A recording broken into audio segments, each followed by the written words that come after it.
Good morning, good Where the morning, good money morning. reside. Good morning, good morning. Where the money reside. Where the money reside. Where the money reside. Yeah, man. I'm trying to think This right who here, made that song, man. um, huh? Who made this song?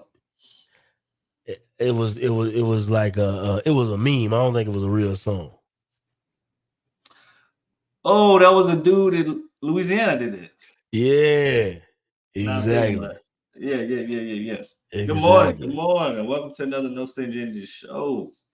Yes, indeed. Yes, indeed. Yeah, now I remember he's working at the Honda dealership. Yeah, Yeah.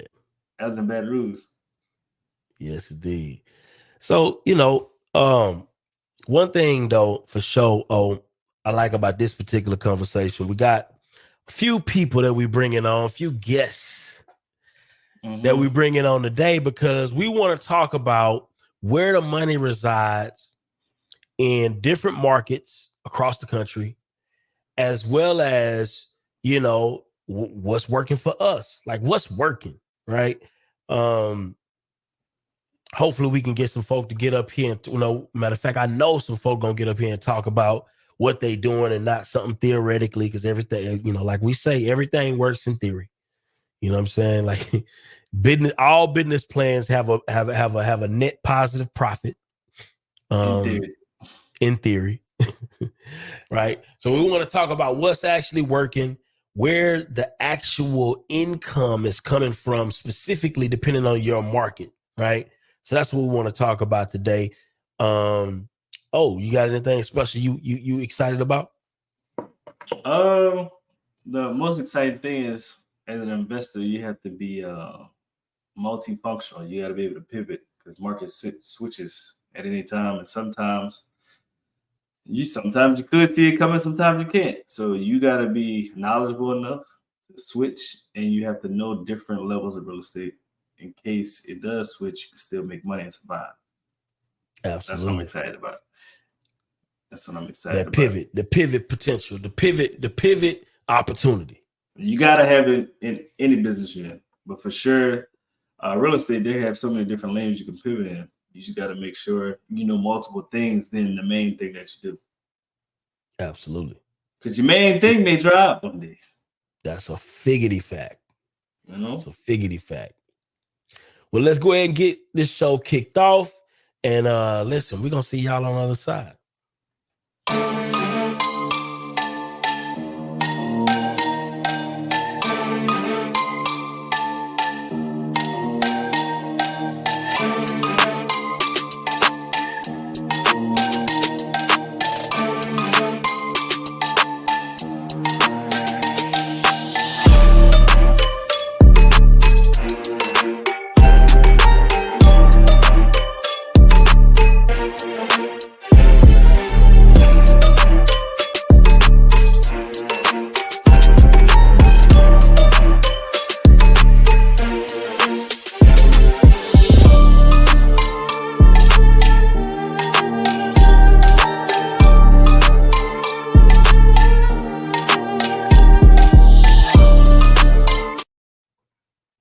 I was jamming. Yeah, me too. You know what I mean? Listen, my name is Byron, real estate investor out of Houston, Texas, primarily focused on the wholesale space, do a little bit of creative finance, fix and flip, new construction, new to the build to rent space, proud owner, co-owner of First Choice Development, where we help investors take their ideas and turn them into brand new construction, beautiful properties that they can rent, live in, whatever they decide to do. And that's me. And if you're looking for any new construction, remodeling, roofing, anything of that nature, definitely reach out to me at First Choice Development, especially if it's here in Houston, and I got you covered. Oh, what's going on, man? Good morning. Neil Parker, real estate investor, entrepreneur out of Lafayette, Louisiana. Been in real estate since 2016, full time since 2020. Do all things real estate, but really love and enjoy rentals and passive income. I'm also an educator, teaching people how to get started in real estate as well. Leverage to Wealth. We got a new group starting soon. We teach live classes on Mondays at 7 p.m. Central. So if you're interested in that, make sure you reach out. And then we also do construction. So if you're interested in any construction needs, reach out to us as well. We can help you out. You know, it's hurricane season, so the roofs may get a little leaky. Can help you out with the high winds. Yeah, man, you don't want to be running around here with no leaky roof when you can have a Uh, leak-proof roof. What we that's doing? it. That's it. That's it. You know, you got that's one of the top investments on the home is the roof. If the roof is messed up, it could mess up other things. It could cost you more money. So It's a if you need big some roof fact. work done, let us know. Yes, indeed. Listen, man, we got some special guests that's pulling up today, and I'm excited about it because what we got is some people who are making money all across the country. And we want to hear different perspectives as to what is actually working. Again, what is working? This is definitely going to be one of those shows where you want to keep your pen and your pad, right? If you want to come on and talk to us, hit the link, join in to the discussion because we want to talk about what is actually working. The reason why these conversations is important is because O mentioned it earlier, right? The pivot game, right? And matter of fact, I want to introduce one of the. I didn't even know the pivot. His pivot game was as strong as it is. I had no idea. I had no idea. But we just recently had him on the podcast, and he was just breaking down how his strategy was the pivot game from day one, right? He dialed in a little bit, but really he just kind of stayed fluid in his approach to real estate investing. So I think that's going to be real dope for him to kind of break that down. Man, we got my guy, Sawan, in the building. What's going on, Sawan? Fellas, hope y'all doing all What's right this up? What's morning. up? Hey man, Oh, man, we appreciate you blessed. coming early this morning, man. A little early. Absolutely. Well, I love it. I love it. I need a reason to get up in the morning. Honestly, it's perfect. Yes, indeed, man. Listen, I just want to give you a chance to kind of introduce yourself to the people who may not know. Absolutely. First of all, I'm gonna have to get my camera set up a little crispy because I got it looking nice. Oh, man, appreciate it, man. Yeah, but I'm Sawan Belcher.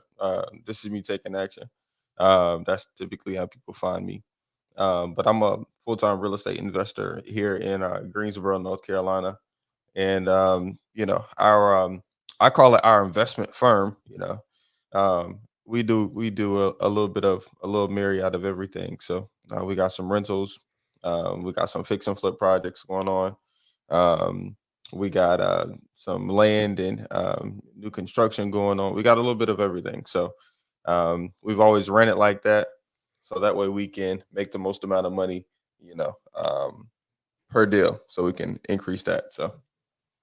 Love it. Mhm. Love it. Love it. Which one is your favorite strategy out of all of them? I know I'm sure Out you're of gonna like all of all them. of them, so my glasses look crooked in here, but Little crooked, little uh, crooked. there they are. They are. I don't know what it is, my headphones or something, but I guess I'll rock with it. I don't know. Anyway, Just lean a little bit like this here. You be they all right. are. They are. I don't know where they're going today, but they going somewhere. Uh, Out of my favorite, it's probably gonna be rentals. It's probably gonna be rentals. So it's probably gonna be rentals because I like the inventory. So I like wholesaling, but at the same time, I like the rentals because it's just wholesaling over time. It gives you a chance to make some money while you hold them, and it gives you a chance to build up equity. And in my experience, I prefer to make 100 grand over making 30 or 40. For example, I'm selling one that's closing on the 15th of July.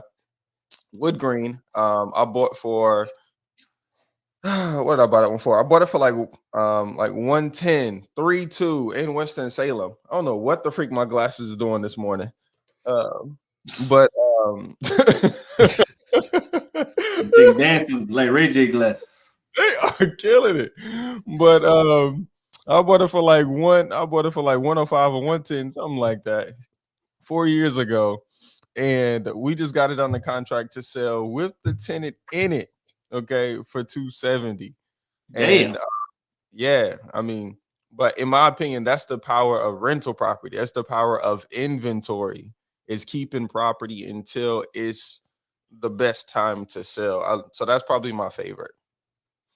So hold on, wait, how much profit is in that deal? So like I said, right like now, 160. we owe 85,000. So it's a Wow. 200, 190, Yeah. 180 Yeah, like after fees and everything. I Go haven't ahead, even done the math because, like I told you, what my plan is, Byron. I'm paying off my house, so Yeah. yeah. But yeah, it's good enough for me to sell. And when did you buy the house? What year? I bought that 2020. Wow. Yeah, I bought that So, 2020, so I know, January of 2020. I think we need to talk a little deeper about actually owning properties and owning real estate because our culture loves fast money. Facts. We like it in and out. We like wholesale. We like flipping. Like, why y'all feel our culture don't like rentals like that? Because you got to realize if they got 100 black real estate investors, they probably maybe have 5% would be like, man, I like rentals.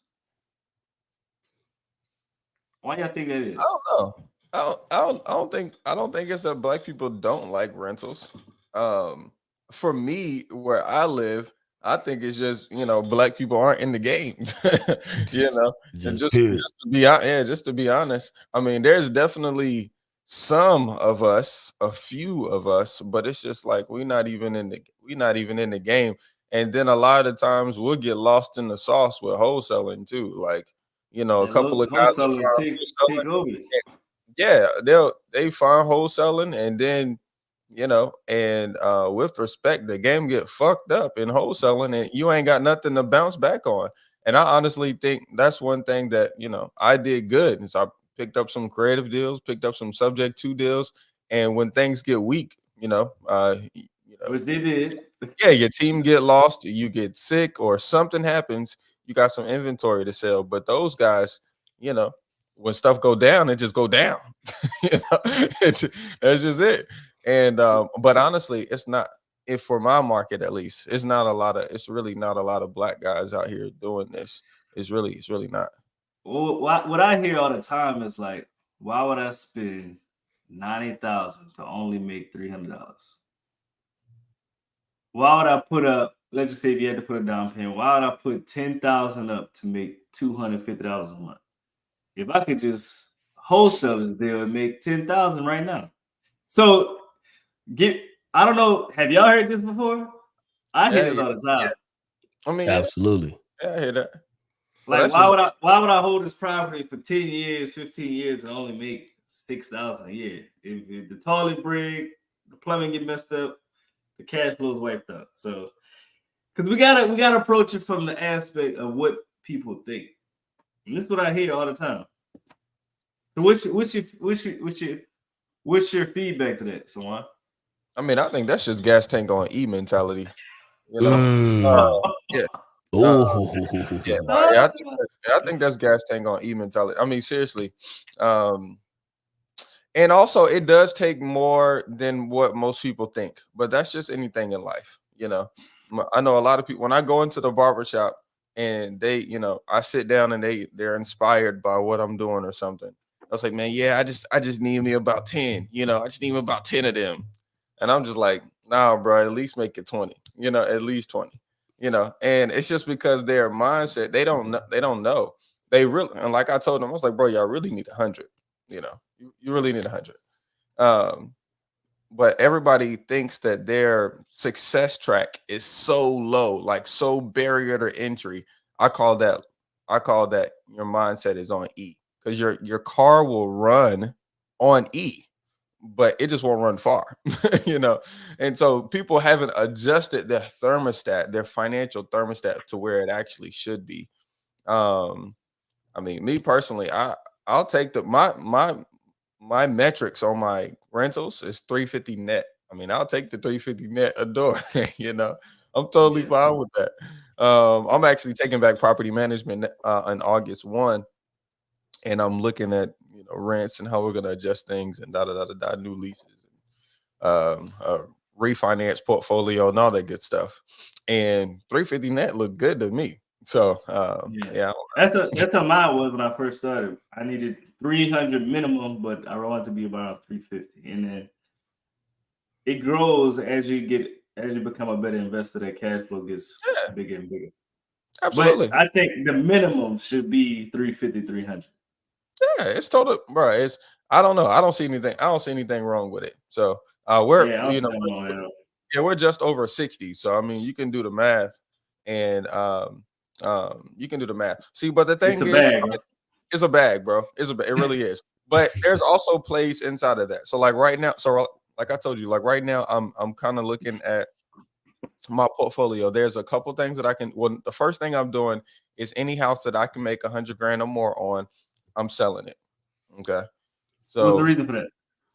right now I'm paying off my personal property. So that's my reason for while I'm doing that. So I'm paying off my personal property because I want it free and clear. And my next step after that is I want to do a first position HELOC so I can lend. Okay. And yeah, so I just love that. So I believe, okay, I don't know for sure. We did a desktop appraisal last year and it appraised at like 1.7. I bought it for 1.2. So you can see how that should help Damn. me out. Yeah. And okay. Secondly, my portfolio, there's a couple things that I can do with my portfolio that I was talking to, a couple banks about. Is the properties that I choose to refinance, I could just put in one big lump sum, I could just put in one big, cash out refi and do like a portfolio loan, and get a nice size cash out as well. So that way I can have some funds to go shopping with. Or I could do, a rental portfolio HELOC as well. Maybe put 10 or 15 in there. And I mean, if you guys do math, I mean, we talking millions, by the way. So you see what I'm saying? If you Absolutely. yeah, so like um yeah, it's just so many different plays. And when you hold in property like that, you just have so many more options than just somebody selling paper. You know, and Mm. you know what I mean? And I can make these options at any time I want. Like I could just keep it plain Jane born right now and just keep it rentals and Section 8 is great, up I the don't. So rent why? $75. I don't think a lot of people understand that the difference between, like, if you wholesale a deal, cool, you made 20,000, but you made 20,000 very fast. So just like you got it, it's gonna go that fast.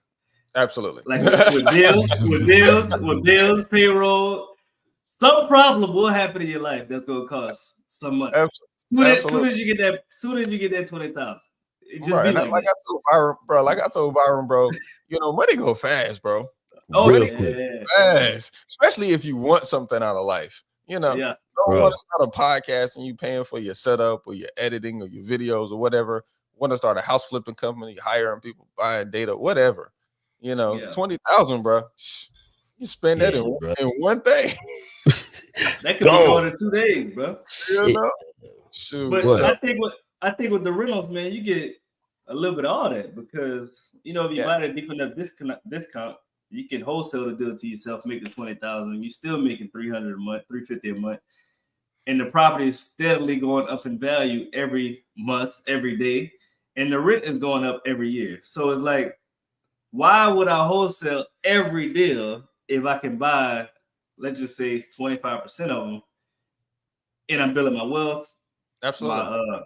my cash flow is going up. It's covering bills. I'm still making 10,000 up front, 20,000, whatever. And let's just say in 5 years, we in a position we got 50 and 20. I can do a cash out refinance, pull out 300,000 tax free, and I still got my rentals. Absolutely. I mean, buy 50, 60% of your deals, in my opinion. But Yeah, I think way more than that. I think you should be at like about I think 50%. I think it's okay, like, and some people just need that assurance. Like, bro, it is okay. Like, just Yeah, buy. That's what the most wealthy of the wealthy is doing. Okay, but let me say this because it hasn't always been like a perfect method to the madness. But when I was wholesaling a lot, the deals I knew I was going to keep was the ones that a seller would agree to seller finance with zero money down. Anytime the seller would say they would sell to me and they only needed the first monthly payment at closing, that was kind of like my criteria while I the was green wholesaling. flag. Boom, that's mine. I got it. You know what I mean? Like no questions. That's mine. And because of course, they do seller financing. I put a lease option tenant in there. We collect an option fee of 10 or 15,000. Boom. You get a promise to pay in 36 months. Boom, boom, pow. So you guys might have to, people that's listening to this, they might have to start somewhere like that, because you have to think, how can I? You can't think like, well, I can't do that because, There's always a way. there's always a way. There's always a way. And that was my way at the time. And it slowly evolved, because especially like when you start getting seller financing deals and the seller say, well, I'll do it, is a great deal, but they need 20,000. And then it forces you to raise 20,000. And then next thing you know, you get an amazing deal and you need $40,000. And then it forces you to raise 40,000. And then at that point, shit, now we can do a burr. Like if you don't raise 40,000 before, you definitely can raise 100 grand, 150 grand and do you a nice burr deal. And that's kind of how people think. Yeah. So let's talk about this. What are you excited about right now, Sawan, in terms of real estate? Like when you think real estate, about these glasses getting straight. Sorry about that. It's funny because I think what's happening is you're adjusting it on the wrong side. I think it's the camera. Yeah, because it's backwards, right? So you adjusting it. You think you adjusting in the right side, but you really just need to put your hand on the left side, and I think you'll be all right. It's the camera making it look funny. Anyway, go ahead. Yeah. But what are you most excited about in terms of making money? Like when you're thinking, okay, I'm making money in real estate, or I need to make money in real estate. What got you most excited? And then I want to pivot that to, what do you feel somebody who's listening in who may be new to the space? Wow. What do you feel like that person needs to kind of be pivoting their energy? Well, first of all, this is business. So you have to figure out what makes you happy. Like what gets your shit tingling. You know what I'm saying? And that's going to change, and be willing to change with it. Because at some point, I remember, I was just like, ooh, if I could just get my hand on a $20,000 deal. You know what I mean? Yeah. I was chasing that $20,000 deal. And I got that $20,000 deal. And next thing, when I got the first one, it came back to back to back to back 20. So I was like, God damn. But it got boring. It got boring after I kept getting them like that. Yeah. And then I met Austin Rutherford in California. And he told me that, his game was raising money. So I instantly went into all in. I'm raising money, And but this time I was only raising, y'all probably remember this, I was only raising 30-year notes. If you wasn't giving me a 30-year note, 20-year note, I ain't want your money, And so I went all in on that, and I got excited about all of those deals that I was buying on 20 and 30-year notes. I was telling everybody it was fun, and but it just kept changing. It just kept changing. So what I'm excited about right now in real estate, man, I'm really number one, I'm just excited to be a big player, because at this point, the way my brain thinks, and anytime I tell people the way my brain is thinking, it just happened to me 2 days ago. One of my realtors, he's just like, yo, I just love the way your brain thinks. The way my brain thinks, I know at this point I'm a big player. I know there's other guys that's doing more deals than me and doing bigger deals and all that good stuff. But at this point, if there's a deal that I want to do, I know I have the ability to do it, And so I'm excited about that part. How do you get to a big player status for somebody who's listening in thinking like, how you get that confidence? Yeah. Where does that even come from? And how does somebody even get there? Because a lot of people look at that gap. Because here's the thing. I think where most people struggle, honestly, is that first deal. It's the first deal gap, right? I think that's the biggest gap in real estate. For most people struggle from 0 deals, never done anything, to getting one thing. That's the biggest gap. How do people close that gap, right? And then put something in perpetual motion? Well, see, my first deal probably came different than a lot of people's. So my first deal, I was at the car dealership. I got the deal off the MLS. It was bank owned, and I used an FHA loan for her. Now, my girlfriend at the time, my wife now, she didn't want to move in. So we ended up renting it out. And so I know most people don't do that because number one, FHA loans, you're supposed to live there, owner occupied that first. You know what I'm saying? Yeah. So, but she just didn't want to move in. So I was just like, forget it, we're gonna rent it out. And so we rented that out, So however you have to do your first deal, you know what I mean? Whatever is best, whatever is quickest that you can do. So some of you guys might got a 640 credit score and y'all might make 55,000 on your job. That's perfect for you to get yourself a loan. So don't think you gotta go wholesale. Don't think you gotta go wholesale. Just go get you one. Go get you pre-qualified, Or some of you guys, might be door knocking this summer and selling pest control. You already door knocking. That's driving for dollars. That's talking to people. All you got to do is when they don't accept your pest offer, you slide in your I'll buy houses card. Yeah. That's it. And so I think wherever you are right now, that's where people should start at. I hate when a lot of people are, a lot of people, this one guy, he came to me, he's selling HVACs, but he's trying to do cold calling. I said, bro, that don't make no sense. That don't make no sense. So I said, how do you get your HVAC leads? He said, well, I run advertising online. I said, well, boom, you need to run advertising online for your house business. How you vertically integrated? Yeah, that's whatever you're doing it. Exactly. Whatever and the same way for me, I was at the car dealership. So I was already talking to people, already selling cars. What I did was I told everybody that I sold a car to that I buy houses. And I remember some guys, we go on a test drive and we stopped by one of my houses, and because that's just what I was already doing, and even when I was doing test drives, I'm adding houses into Deal Machine. I'm texting while we on the test drive,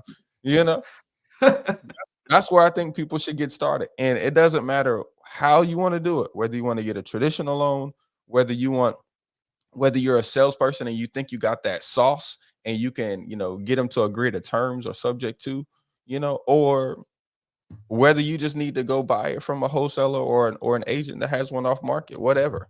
I think that's where you start, is where you are. I'm happy you said it because a lot of people, like you said, they be in a certain position, but they want to pivot to a whole nother thing. Like, if you selling anything, just try to make conversations, tell people what you do. If you sell cars, if you're a dental assistant, if you work at a school, tell the other teachers, I buy houses on my free time. That's how you start. And then I also want to say that if you have a 620 and make 45, 50,000 a year, it's a lot easier to get a loan than it is to wholesale a property. And you way easier. And you qualify for all types of incentives, from all kind of government assistance programs that can help you get into property. Crazy.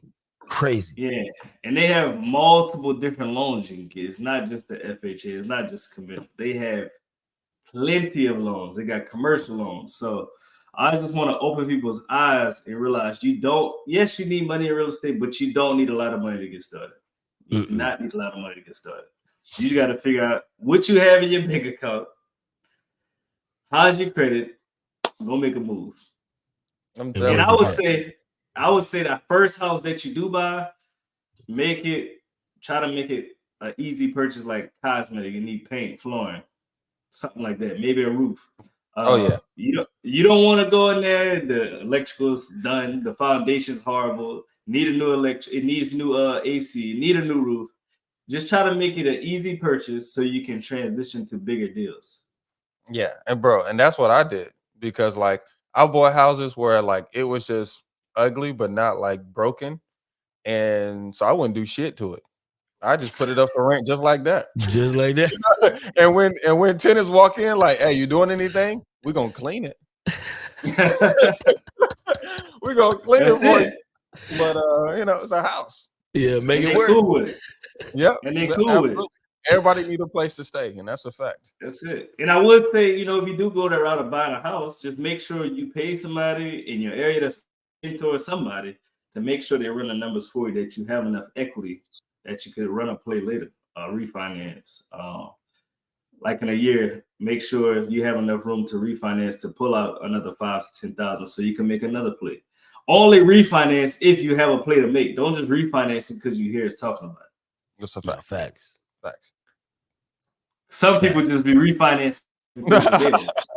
Yeah, refund taking money out of the bank account or out of your investment account should be used for another bigger investment. That's the way I see it. All of your little houses, you know, that's on your board, those are little bank accounts. You know what I'm saying? That's really how I see it.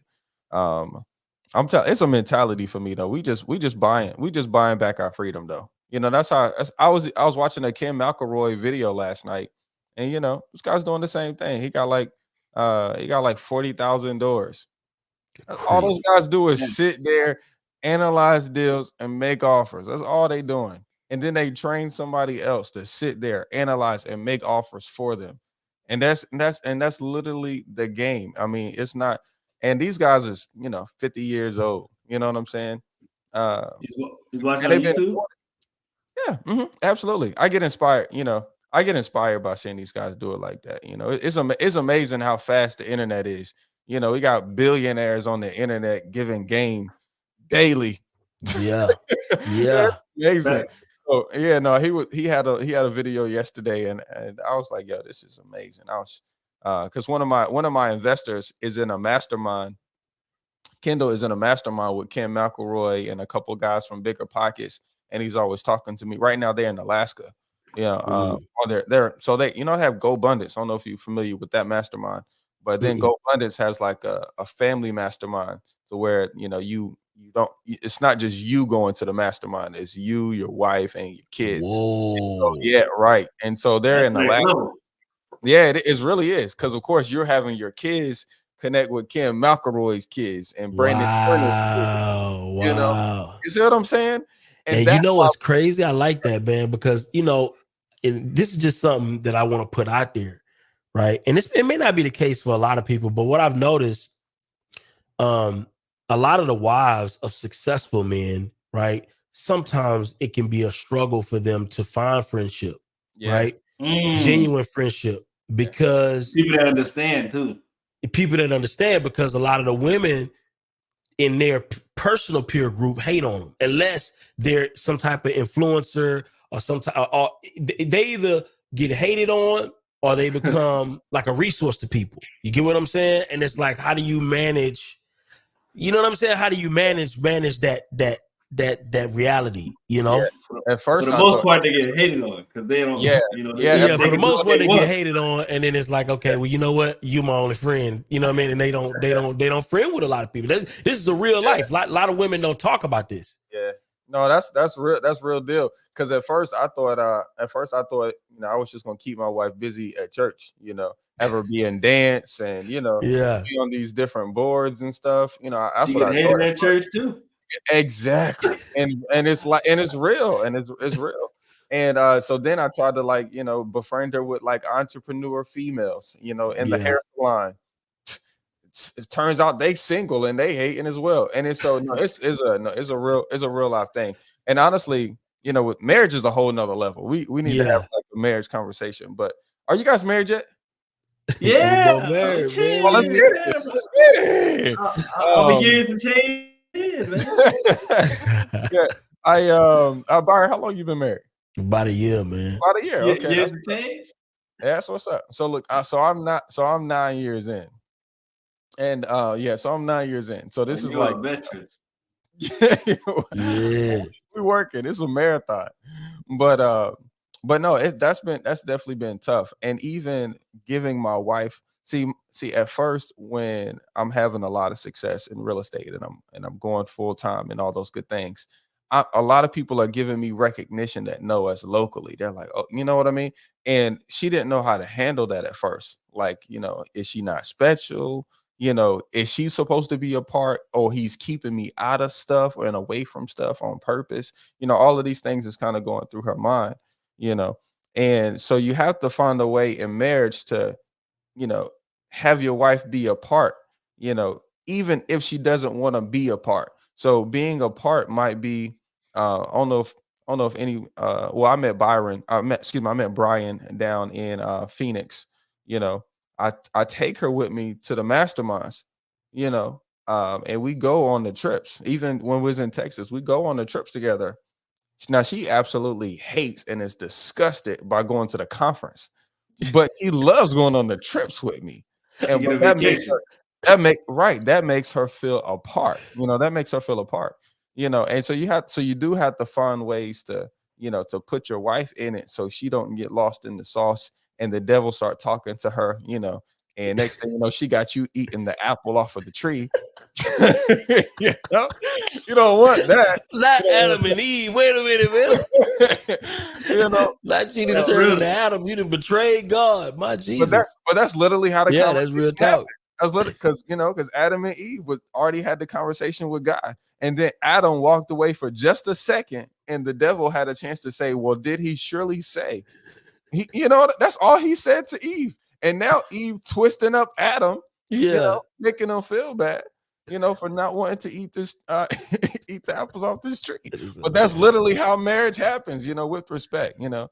Yeah. That's not. Anyway, but I that's yeah. I so I agree with you saying. I know for me, I taught my wife about business credit. Make your LLC, get business credit.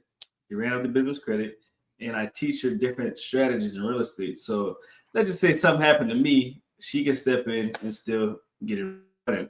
Because I noticed, like, Has she gravitated to any of those teachings and actually done them? yeah, she got like 4 LLCs. She got business credit. Shit, she even want to learn how to cold call now. You know what I'm saying? So the reason why I do that slowly is because if something ever happened to me, she could step in and keep it running instead of selling them all or letting it go to shit and just, become on a wholesale list. So I think Absolutely. that's important Fact. because a lot of successful husbands never take the time out to teach their wife, or their wife really not interested. I think it'd be more of that a lot of Yeah. time. My wife is not. But She says she's interested, but she really not. most Yeah. women not, but you gotta have conversations with them and let them know this is for us, this is for the kids, for the future. Like, Yeah. if I don't have your support, this shit may fall. Oh, absolutely. Yeah. Yeah. No. And you gotta let them know, like, the kids gonna be dependent on you to make this shit happen. If you don't really take the time out to learn, you failing our legacy, our last name, and the kids. Mm. Absolutely. And bro, you guys got life insurance, right? Oh yeah. Of Yeah. course, a Yeah. lot of it. Yeah. Yeah. Exactly. See, we're right here. Us three, rare. Yeah, Rare. and Married, moving a forward lot. in this. I'm about to say a lot of people that's entrepreneurs don't even have life insurance. That's Yeah. crazy. That's Yeah. crazy. It's crazy because you know, I don't know if you guys can do math, you know, that's here on live, but if you count how many houses, you know, Byron and O'Neill and I have, and you think about the mortgages that we have, because we're doing no money deals, you know, so that means we're leveraging mortgage. You know, it's not necessarily a bad thing, but we're leveraging all of these mortgages, and when we pass away, because we will, you know, that debt will still be there, and so you do have to have a plan to get rid of it. And one of the best plans that I ever heard was from one of my Patel friends that I sold a bunch of Hondas to. But he said number one, they always get life insurance on the oldest person in the family, and those siblings split the life insurance. Because And it of will be course, expensive, but it's worth yeah, it. because it will be expensive. And of course, that life insurance goes to cover all of his debts, and all of the kids get paid. And they did that. And this guy, Mr. PJ, he said they have been doing that. His family been doing that for the last 4 It's a generations. cycle. It's a Yeah. cycle. It's a cycle. And so, you know, so you don't have to My tell me dad, I got life insurance. my dad told me that when I was 17, 18, bro. Mm. Because we was gonna put life insurance on one of my grandmas.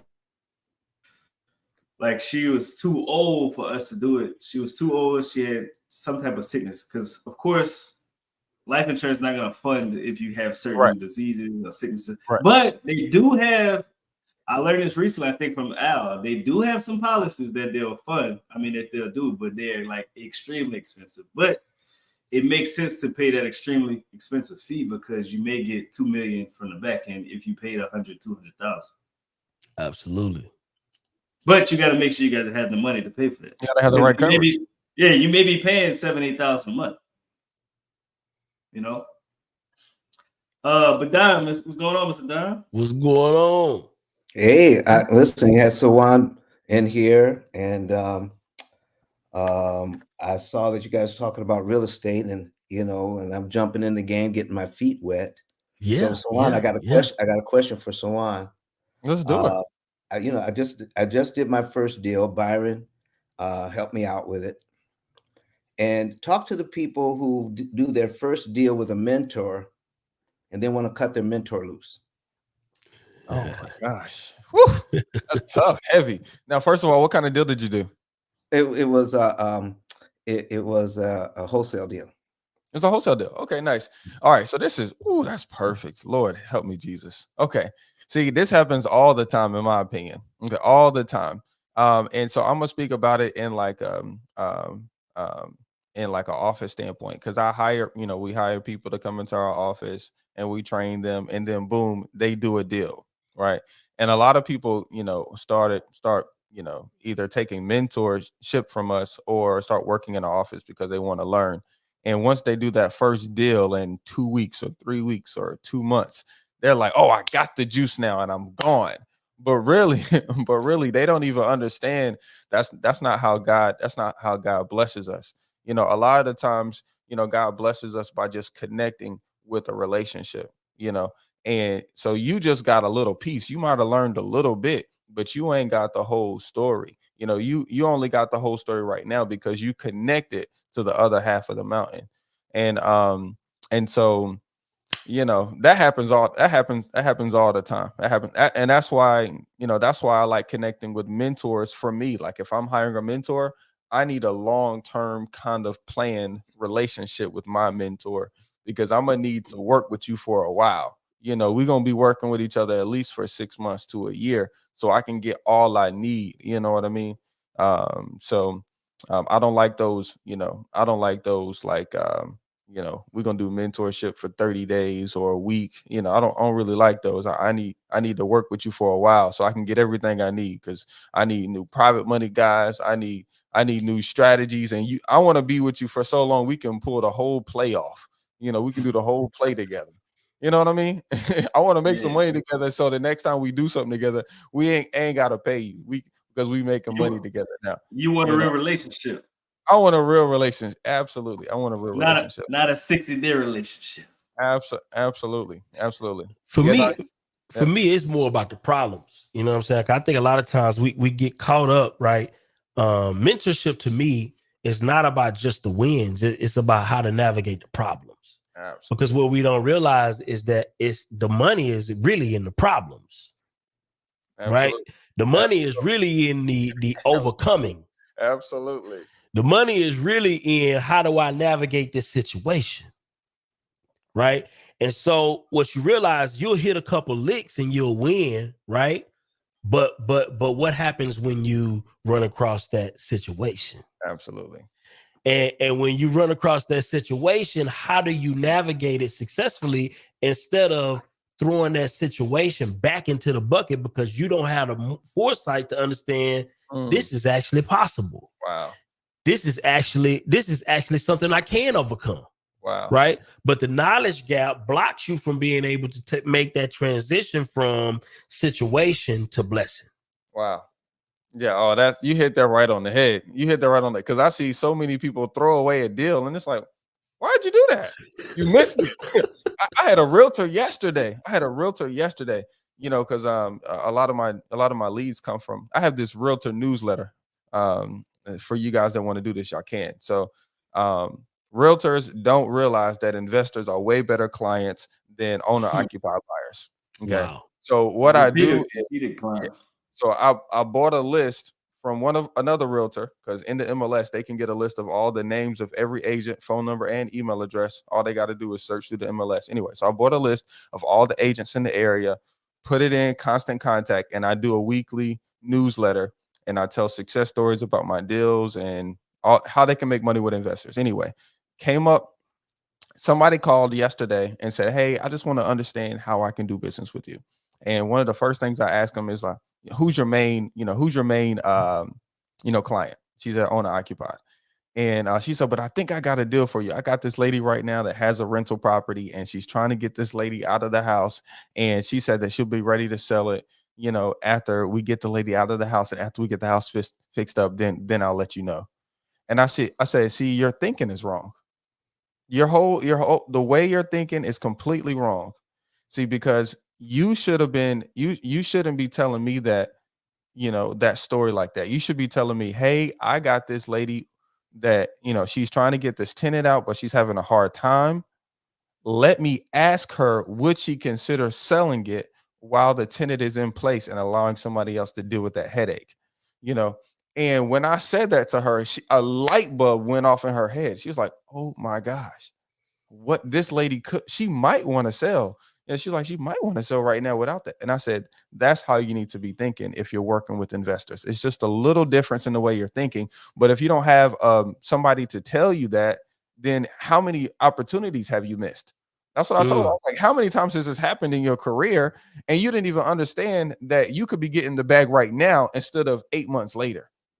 Right. But that's just because the right person in your circle that you're bringing up these kind of opportunities to, that you're talking to.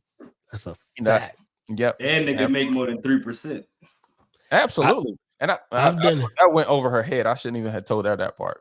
I've done that so many times, bro. And that's one thing I do like about even in our office is that, you got so many minds, brilliant minds too, that think differently.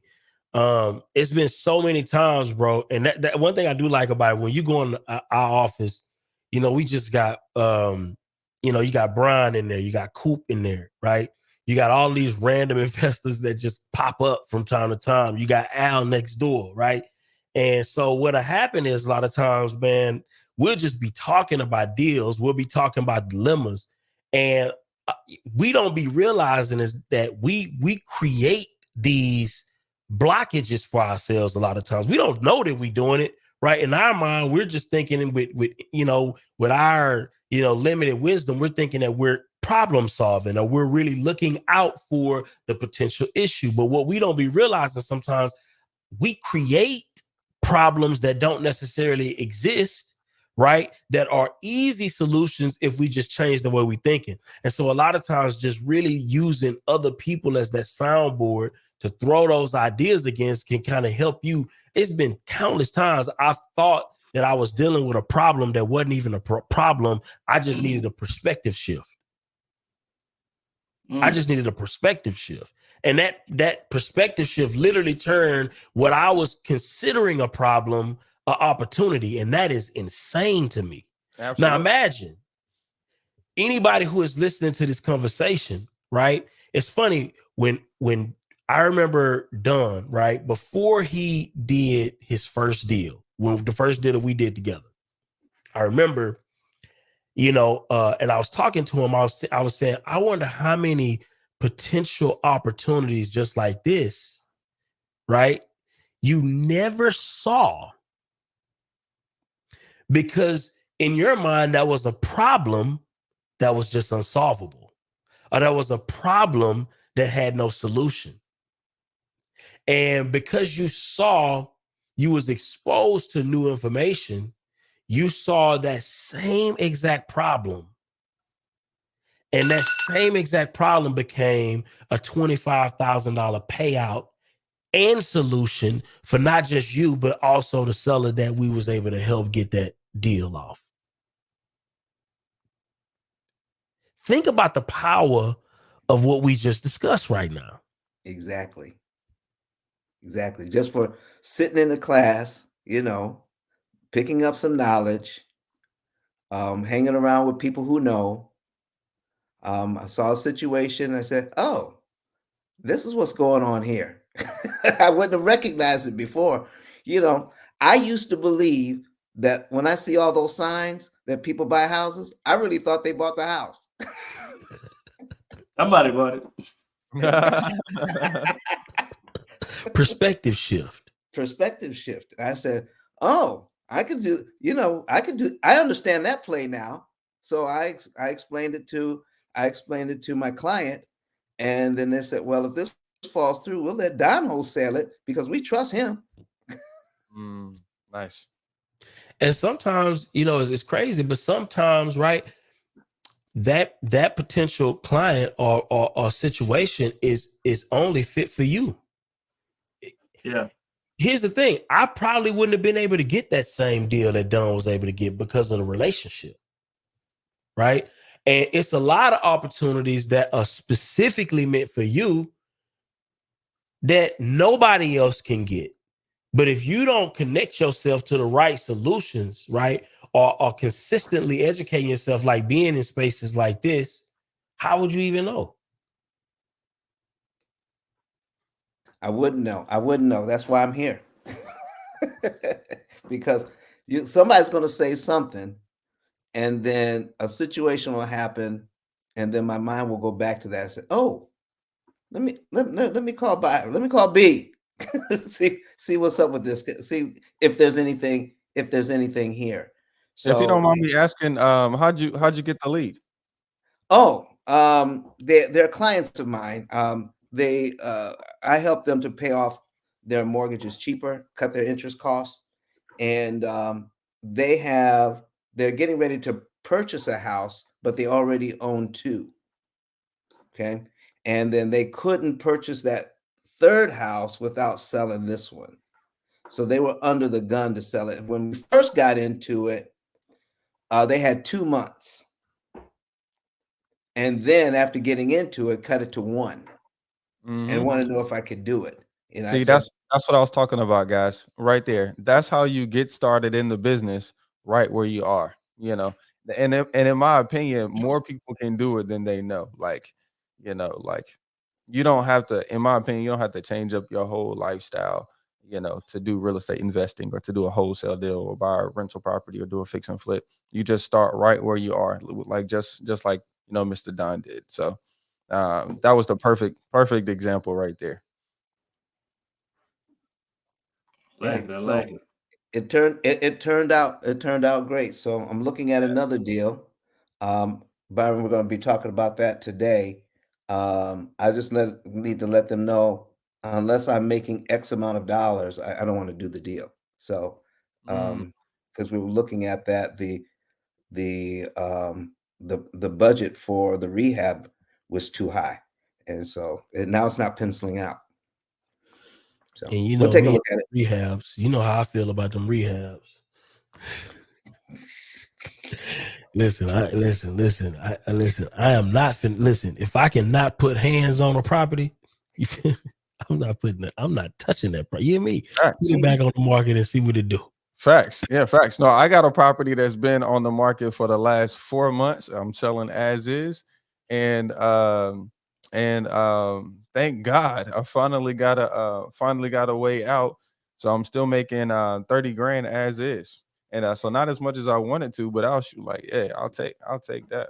You'd be surprised, Don, how much people are doing rehabs not out of opportunity, but out of ego. Emotion. Yeah. Yeah, they want to be able to post a picture of what the property looked like before and after. They want to be able to put that on their Instagram more than they care about the opportunity. Okay. Don't always make sense. Yeah. That might be some. That Instagram reel is more valuable to them than the opportunity itself. Sometimes you ain't got to put your hands on that property to be able to turn it into an opportunity. I might be able to talk to them about that and say, listen, this deal, you might want to put it out there and still make quite a bit of money without having to, do the roof that you wanted to do, Yeah, just sell it at a discount. Yeah, sell at a discount. Yep. So Mr. Don, reach out to me later on today. I just thought about something that we need to connect on. So I wanted to say that before we get too far. My fault. Go ahead, O. Yes, sir. Oh, no, you good. We'll do that. You good? You good? Byron, so one. Or even Mr. Don, are y'all using AI in your business right now? And how are y'all using it? you want me to go first? Sure. Yeah, my whole business is AI. Plugging those numbers into an AI situation so that we can optimize interest savings. That is what we're doing. We're using AI to every time I put something out on the internet now, I don't write it. AI writes it. So and it learns my style. So that has saved me a ton of time doing descriptions and writing letters or writing emails or whatever. The AI does that. But my main thing is our cloud-based AI computing platform that makes sure that you use the least amount of money to maximize your profits. And so it takes thousands of calculations to do that, thousands upon thousands. It's harder than people imagine it. And it's more work than people imagine. And a computer can do it in a second. So, and then once we get the thing trained, you can always count on whatever move you're making. It's already taken into account all the opportunity costs involved in saying this is your one right play. So if you have 10 variables, to consider, that's over 3 million different ways to combine those variables. One of them is optimum. The rest you're losing money on. So that's what our program does. So I'm using it every day. I love it. I love it. So Juan, I like what you said earlier. So you say you pull a list of all the real estate in the area. I think that's real clever. I may have to use that myself. Yeah. The newsletters that you're creating, are you typing them out yourself, or VAs doing it, or are you using AI to come up with those newsletters? A combination of another agent in the area, myself, and a virtual assistant. So I'm not using AI for those. So like one thing that we do in those emails is we have like an agent spotlight. So if an agent wants to be paid to be to be highlighted, then they can pay to be highlighted. And I literally just have them write up the email. Um, um, um, One of my virtual assistants, she does some emails for me to help me out with my affiliate marketing, because of course we pitch Deal Machine and Carrot and those kinds of things. Nice. But as of right now, I'm still writing those. I'm not having AI do them. It's between me, Kirby, and my virtual assistant. Nice. So are you using AI in any of your business right now at all? Other than my education business, I'm using AI to send out messages to people, um, but like to get leads for mentorship, or to get leads for some of the classes that I hold. But in real estate, I'm still using good old people and software, but AI for education. Gotcha. So we use the AI for our text message marketing. So we don't really respond. AI responds for us, and then if they're motivated, then it becomes a lead, and then we just give them a call. Nice. So during the day, we may set, hey, messages sent out between 8 and 12 a.m. Messages start to send out, and then once people respond, they use certain responses. They may say, hell no, get out of here. All right, cool. It goes on do not disturb. And they say, yes, I'm open to selling. AI continues to have a conversation with them. And then we get on the phone and then give them a call. Nice. Which software are you using to do that? Taskify, man. Taskify. CRM. Taskify. Okay, awesome. I want to kind of highlight that too, because it's actually beautiful better thing. than you. It's better than what you're thinking too. Yeah. I was because I was at the office, and Brian was kind of showing me what some of the messages say, and it was phenomenal, bro. Like you. The way it handled objections, bro, is crazy work, bro. Okay. It literally knows how to handle objections, knows how to handle difficult conversations. And I was blown away by it, bro.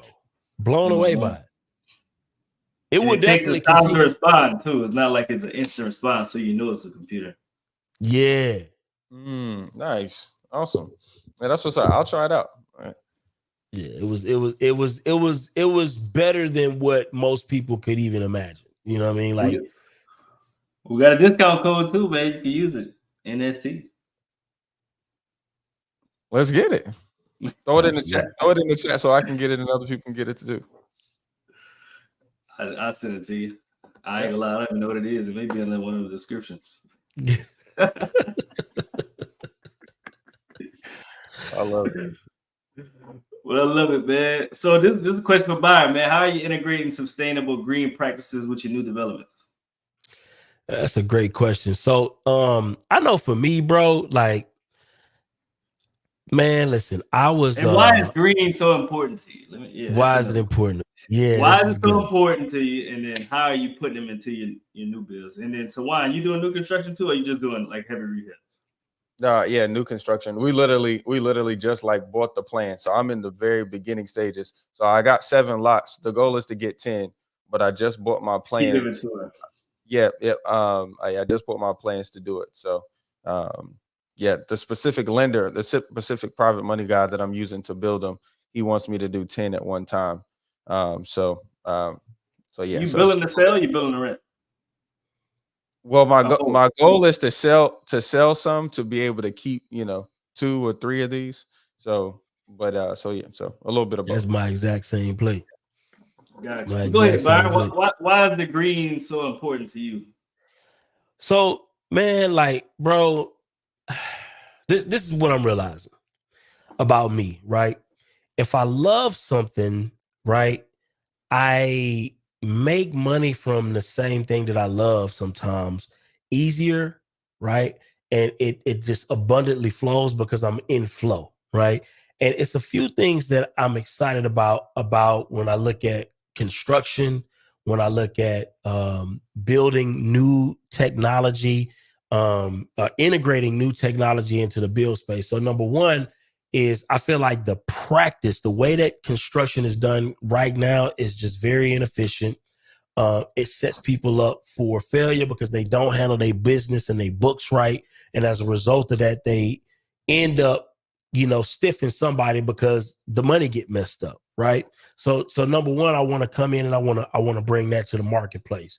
Just overall integrity at a price point that most investors can afford. So that's number one. Number two, bro, the green space, bro, that's I'm excited about bringing air quality into the conversation. I think this is one of the things that nobody talks about as much, especially in the investment space. Air quality is critical.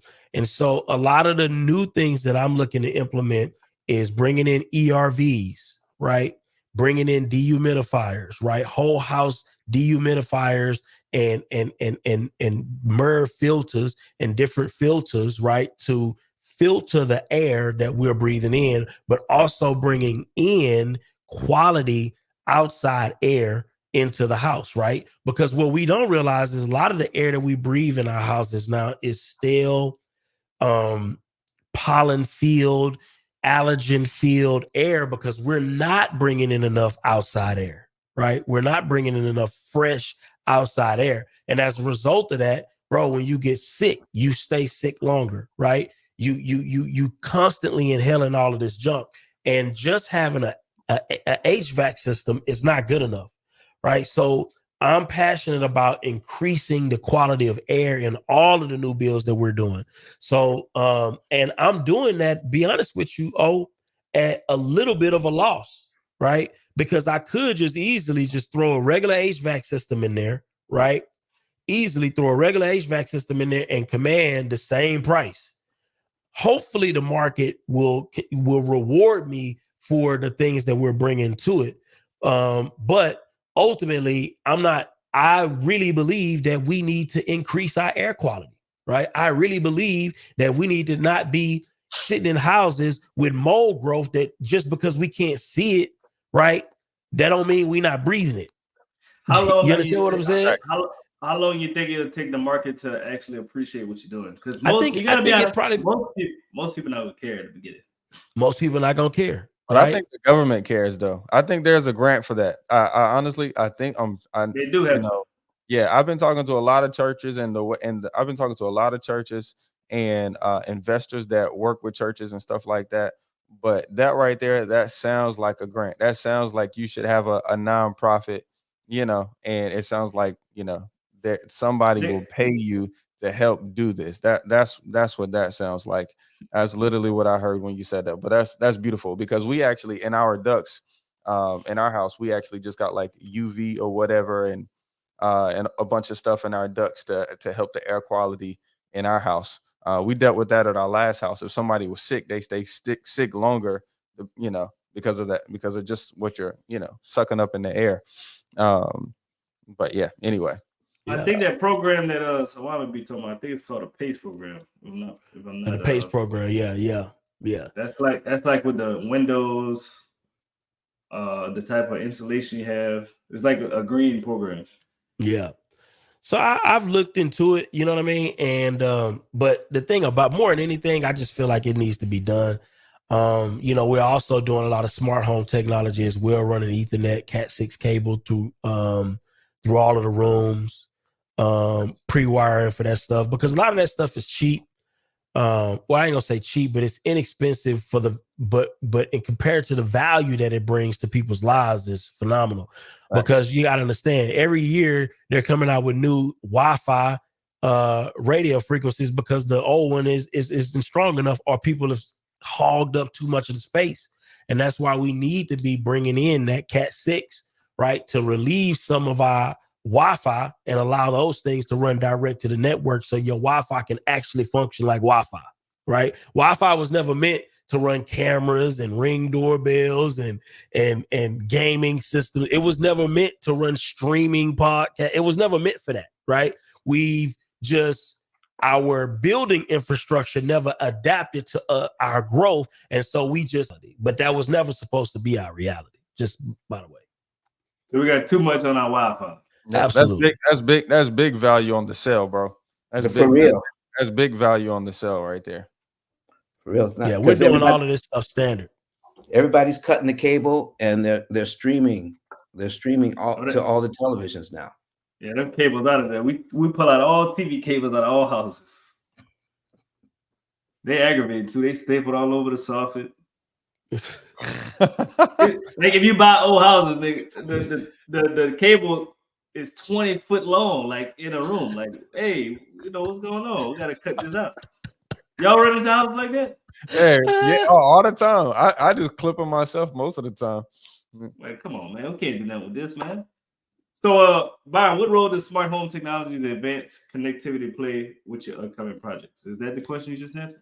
Yeah, absolutely. I think, man, we haven't even really been able to recognize the potentials of it because we are not using it at a high enough level. Most people are just using Wi-Fi as their main source of internet connection. And, we haven't even been able to realize a lot of the speeds that we have access to just because we're running everything off of Wi-Fi, right? And so that's why I'm so adamant about making sure that every single home that I put hands on, I want it to have smart home technology running to the walls, right? And that way, we can have real access points, real speeds, so that way you can save money with your cable provider because you may not need that super fast internet speed. You don't need that. Why? If you get your house set up the right way, you could save on a lot of the things that we're spending ridiculous amounts of money on because our internet speeds ain't running fast enough, or we believe that they're supposed to be running faster. So why with these new constructions you got going on, and also Byron, the designs that y'all doing, like with the architects, are y'all designing these houses to benefit people that work from home, like to have a at-home desk or a built-in desk, built-in Ethernet? Are y'all building towards that, or y'all not really paying attention to? Actually, Byron is way more innovative. But as of this point, Byron is way more innovative than I have. The plans that I bought was simply based off of what people prefer, buying, honestly. I did make sure that my plans that I purchased. It's 2-story planes with a 1-car garage, master down on the bottom, and there is an office space. It was like an office slash, maybe kids could do homework area, but what is upstairs. So I did make sure that even for my Airbnbs, I make sure all of the Airbnbs have an office space, because that's just what people want these days. They want to be able to work from home if they can. Hence, I'm in my office space. Um, but I mean, have I spent a lot of time, designing that out? Absolutely not. I just work with the architect, and I said, hey, I work with my realtor, and I said, hey, what do people want on the new construction? I asked a few people what they thought about that. Work with an engineer to draw up plans, and I paid for it. So yeah. You blow me away with the 1-car garage. They don't want 2-car garage.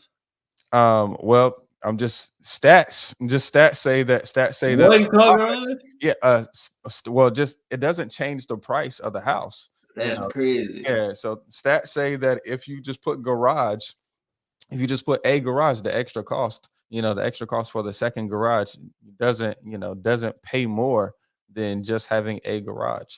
So, like I said, I wasn't thinking, sustainable growth or anything like that. I was just thinking about what plan can I pay for the least amount of money? What house could I build for the least amount of money and get paid? So, Why, with that garage thing, I noticed a lot of people, a lot of people use their garage for something else besides parking. It's storage, at-home gym, at-home office. facts. A lot of people don't even use garages for garages these days. Or if they have a double garage, the wife parks on one side, the other side is storage for the house. Right.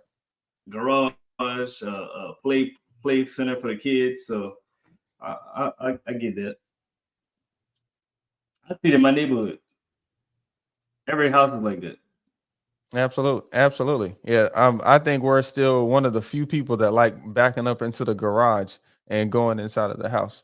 Yeah, because my mom definitely doesn't. She literally just got stacks and stacks and stacks of stuff, in her garage. It's just tables and chairs and Christmas decorations, and Cause nobody want to go in the attic, man. and she's getting older too. She's in her mid-50s now. She don't want to go to the attic and bring stuff out of the attic down. Attic dangerous. My mom fell from the attic. No, he didn't call mid-50s older. No, he didn't. It is what it is. Honestly, 50 is one of those numbers I'm excited to get to, but yeah. Wow. I would say this though. I know that a lot of people are starting to work from home now. That's a thing. Absolutely. I don't know how long it's gonna last, you know what I mean? But I do think that I think it's gonna be around for a while. It's gonna be around for a while. It makes more sense and it's cheaper for everybody. Absolutely.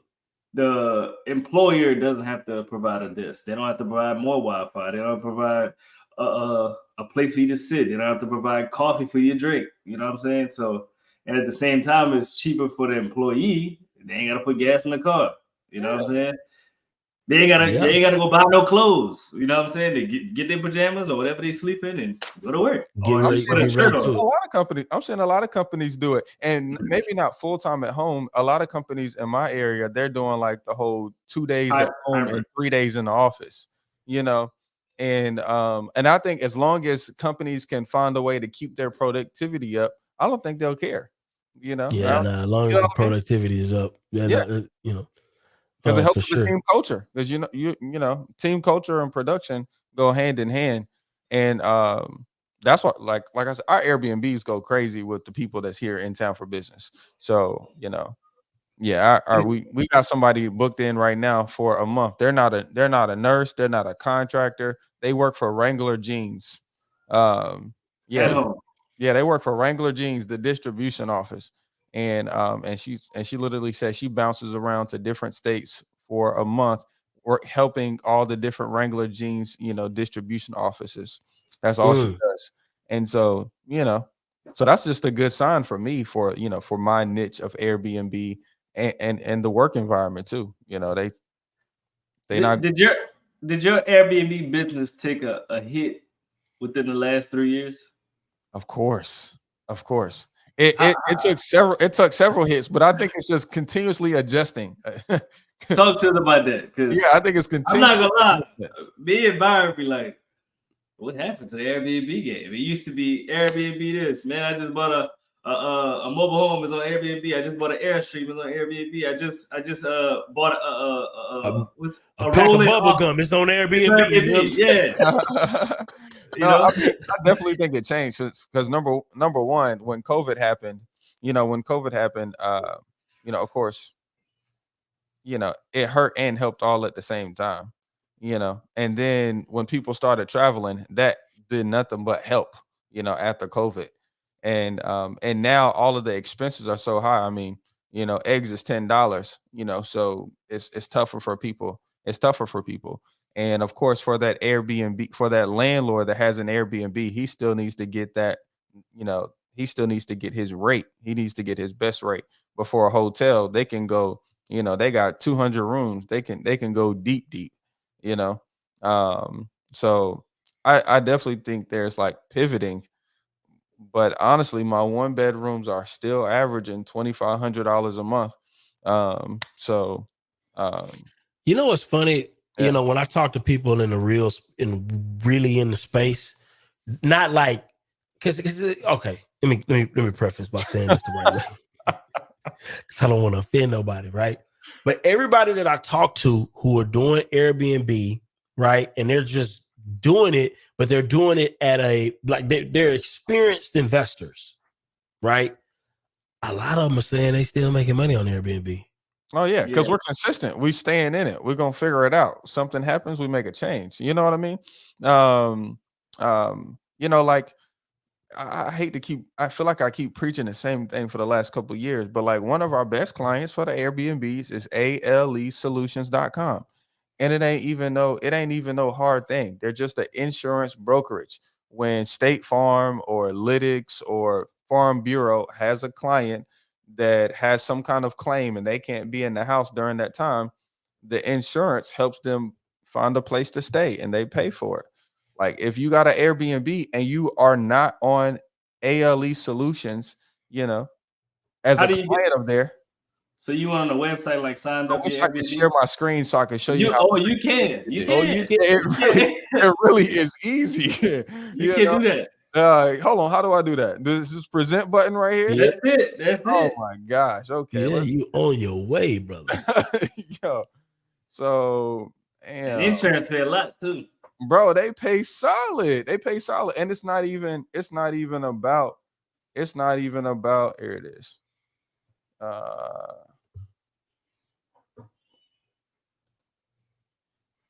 It's not even about what the average rent is. They got somebody that they need to place ASAP. Okay, so this is ALE Solution. Can y'all see my screen? Yes, Absolutely. indeed. Okay, This is so nice. this is alesolutions.com. As you can see, the nation's leading temporary housing provider for displaced families. Okay, and I believe it's down. Hold on. Nope. Register your property right here at the top. Register your property as housing. Boy, I have to go ahead and take a picture of that. This is not hard at all. Boom. And they in every state. They are in every state in the United States, brother. Well, This I'm telling you. is it. Just register your property, and at that point, they're gonna start sending you emails. How often you get emails? Monthly. What? Yeah. And they pay like $4,000 a Wow. month, huh? Yeah. So for a 3-bedroom, 2-bath, that's furnished, just like you have on Airbnb. Okay, they're paying me $3,800 for Florida Street. Yeah. Wow. And they're signing up on a 6-month lease and they're paying one payment. And this is why we show up to No Stingy Energy. You feel me? Because somebody literally had this problem right now. Somebody is listening in with this particular problem and needed a perspective shift, and they just got one right now. Hey, bro, They just got one right now. That's $22,000, $22,800 one time. Yeah, That's I'm a good for $22,000 perspective You good shift. for the year. I told my mom. That's what I told my mom. I said, "Mom, if we don't get a booking for the rest of the year on Florida Street, we good." You Gucci. My good. Jesus. So they have all those rates on the website as well? No, they send you. So because just like They send you all. insurance with the roofs, You know, they give you a scope of work, you know, just like they do on your roof. Yeah. Exactly. And so, and as you know, with the roofs, you can also supplement. Increase. Oh, we do that. Come on now. Come on. You can supplement it with the housing as well, too. I'm sure you can. Yes, you can supplement it with the housing. You can supplement it with the appliances. You can supplement it with the furniture that you provide. You can supplement it with they damage something. The same way you do with the roof. You know, if you got additional waste on your roof, you know, you can just, you know, supplement for that additional waste. If you had to get an additional dumpster, you was estimating for 2 dumpsters, you had to get 3. Same thing with the housing. Same thing with the housing. We ain't got to. They cut that check, no problem, dog. Exactly. We ain't got to go there today. As long as you fill it out, the supplement correctly, how they want it, boom, here you go. Absolutely. And the crazy thing is, insurance, they know they have a certain cap, but they never gonna tell you we really have 50,000 for this problem, but you accepted 25, we cool. Exactly. We ain't gonna go there today, y'all. And we can't go there. But that's a play. Matter of fact, I don't think I done dropped a few plays on you. Yeah. My Jesus. Hey, this is a beautiful play though. If you go back to that website, if you don't mind, man. Let's go back. It's alesolutions.com. ALE. So I'll drop it in the chat too. Yeah, man. Cause you helping somebody this morning. Cause actually my cousin has a 4-bedroom, 2-bathroom house. He actually renovating right now. I'm just telling him you might as well do this play instead of putting it on the regular rent. Buy some furniture. Nah. I got a question with that. What type of furniture are you buying for these houses? Are you going the Wayfair route? You going some decent furniture? You going the cheapest furniture? Facebook Marketplace, bro. Ooh. Facebook Marketplace. You know. And shoot, you know, hey, I'm going Facebook Marketplace. I'm going into Facebook groups on, like, you know how they have the Airbnb, you know, kind of groups. You know, a lot of people aren't taking it seriously. They're not doing it full time. So some people selling a whole house suit, you know. So, but I'm going Facebook Marketplace. It ain't. I'm piecing stuff together, bro. I'm piecing stuff. Could you show us one of these listings that you have? Yeah. Let's check it out. Yeah, of course. Hold on. Hey. Yeah, man. I like a visual. Yeah, a little visual situation. You know what I'm saying? It's a great show here, man. Oh, bro. Where the money reside. You know what I'm saying? Listen, again, it's just perspective shifts. We just looking for perspective shifts today, that's it. Bro, this is crazy because you can have a vacant house right now, spend an extra $3,000, if that, on furniture and make $22,000 in 6 months. That's about what I do on my. On my 1-bedrooms. I spend about $3,000. Yeah. And you get to do it before it become popularized and people start selling courses on it, and then the play messed up because somebody done something goofy in multiple states on multiple occasions a month.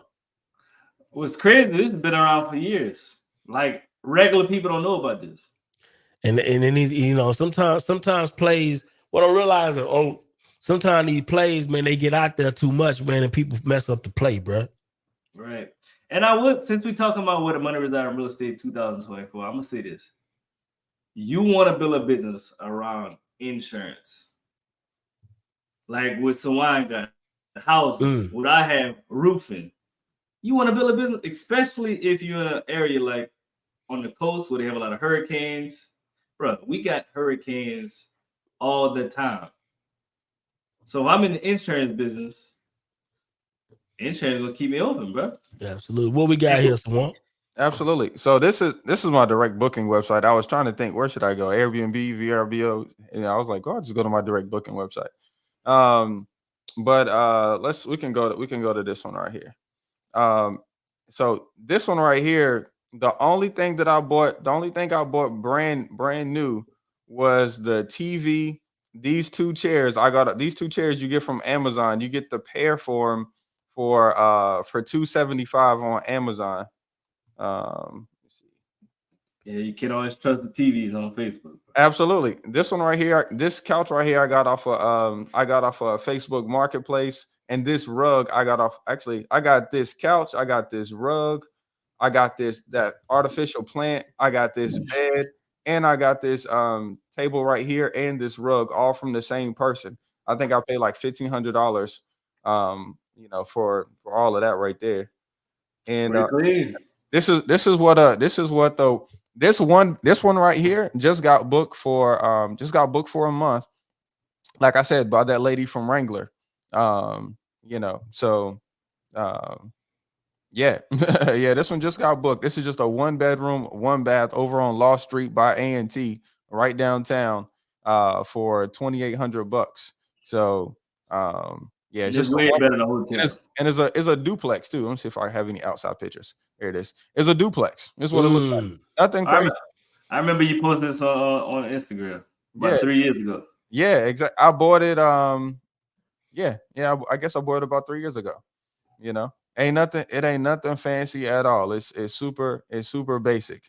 I always put some kind of plant in there. I always, do some kind of this is a beanbag mattress. So the whole, the whole thing with short-term rentals is trying to, get a bunch of people to sleep there. So this pulls out into a mattress on the floor, and you can sleep too. So the beanbag that? Yeah, this is beanbag, and I got it, bro. These are awesome. They're about $300, but you can pull out the mattress. I got in the closet over here. I got an extra set of sheets, and boom, boom, boom. But yeah. Hey man, look, I got a question. If y'all learning something today, like the video. Let me see. Y'all probably a little stingy with the likes. Yeah, I ain't gonna lie to you. Them beanbags and knock your ass out, boy. Let me tell you. They absolutely will. Some bitches get the hug and the way you be. Whoa, wait a minute, I'm gone. They make them in an extra large too. They make they knock your ass out. You need 2 people to pick them up, but you get in that thing has you dive off into one of them joints with a nice pillow and a cover situation, boy. It's a wrap for you, boy. You out of there. Oh, you gone, bro. You gone. I still we got Shay on. Shay, are you signed up with their website with the insurance? Because she just got somebody just rented her Airbnb out for insurance, and she in Houston. And they paying a nice bag too. And so while we was talking about this, their house burned, and guess what? They needed somebody to fix up the house. Yeah, she was like, I know somebody can fix it up. So she became the contractor on the house, and now she about to get paid from the construction work. Oh, so she eating twice from the insurance company. That's how you. That's how you do it, bro. And see, one thing I learned from Kim McElroy's video, and I knew this already, but it was more like a confirmation. But this video was his 15 streams of income. And what I've realized is that these high-level guys, you can do it at a small level too, but they own the acquisition company. They own the construction company. Vertically integrated. They own the funding company. They own the development company. They own the roofing company. They got the cleaning company. They got the investment firm. They got the syndication. They got all the things that their main company that they started with, they got all of those companies. So that way the money circulates around throughout their companies, and they're collecting a fee for every they bill each other. It's amazing. It's amazing, bro. It's amazing. And especially with insurance, because we do our roofing company here. I'm sure it ain't nothing like y'all's, because I keep ours pretty small. We just work with, our, our VIP buyers, but it's great. Yeah. I love it. Oh, yeah. Love it. The insurance game is so crazy because a lot of people don't know that insurance is there to cover anything. Like, a lot of people don't know that. Yeah. If something, let's just say their refrigerator leak, their floor get all messed up. Man, I got to go to Home Depot and fix this myself. No, that's the insurance claim. Mm-hmm. Somebody steals your AC unit. That's the insurance claim. But tree fall on your house, that's the insurance claim. Sure. Like we pay insurance every month and we don't utilize what it's there for. They banking on people not using it. Most people don't use it. So how you think they're so profitable? Absolutely. Absolutely. So this is the game. So let's see what else we got, man. What else we got? What's your thoughts about office spaces in commercial? I think this is what I think. I'm gonna make a prediction because nobody really knows. Nobody really knows. But let me tell you what I'm seeing more of. Right, I'm seeing businesses, right, that were struggling during the pandemic start to gain more of a footing. I'm seeing this happen. I'm seeing people going back out to movies again. Oh, people are going to go watch movies. I just watched Bad Boys. You just went to go watch Bad Boys, right? I'm seeing a lot of companies wanting to bring people back into office. So my personal prediction, bro, is that we will come back to kind of what we were before the pandemic. Now, will we be officially there?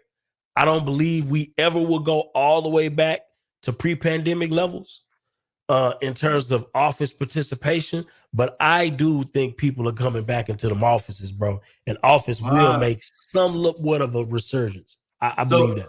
So with the office, you got to realize a lot of companies got to foot the bill to keep them open. Yeah. Like now, a lot of people gonna lose money though. A lot of people finna go for a lot of people gonna go belly up, and that's gonna be a good thing because I think we got too much office space, right? And some of it needs to be reutilized, repurposed. Some of it needs to, some people, bro. People don't realize, bro. When businesses go out of business, bro, I think a lot of times we put too much stock in the one to save everything, bro. Some stuff needs to die so new things can emerge. Absolutely. And a lot of times we don't get the emergence until the death, bro. It just is what it is, bro. Stuff needs to die, like so that new things can come into the marketplace, new ideas can come into the marketplace, things that serve people at a higher level can come into the marketplace. But it can't if you still got you holding on to every little bitty thing that's dead that nobody really wants. Absolutely. So what's crazy that is, in 2000, I think 22 was like the office space is dying. And then you start to see all these WeWorks pop up, but those are filling too. Yeah. I don't know. I don't know. During all of this whole office jumbo, I decided I was like, well, forget it. I don't know why I got an office because I got houses. So my office is now in one of my houses. So I don't know why that didn't click before now because I mean a 3-bedroom, way cheaper. 3-bedroom, 2-bath house sounds like three offices. So I can put 2 desks in each one. And it's cheaper. My mortgage on the house is my mortgage on the house is like $675 or something like that. So I don't know, but I just saw Roy Carroll, which is one of the biggest investors in our area, building another one. So I'm just like building another office, building a brand new one, building a brand. It's a little mixed use, and I don't know if it's for him or not. It's a little mixed use. So he got like storefronts on the bottom. He got offices on the 2nd, 3rd, and 4th floor, and then he got condos above that. So, I think that makes sense because the debt is still gonna be paid by the condos, I'm sure, and the office space at the bottom, like the suites or whatever. Yeah, it's a safer play from an investment standpoint for sure. Yeah. I think strictly office, I think that shit a little dangerous. I think suites isn't bad, like 3 suites.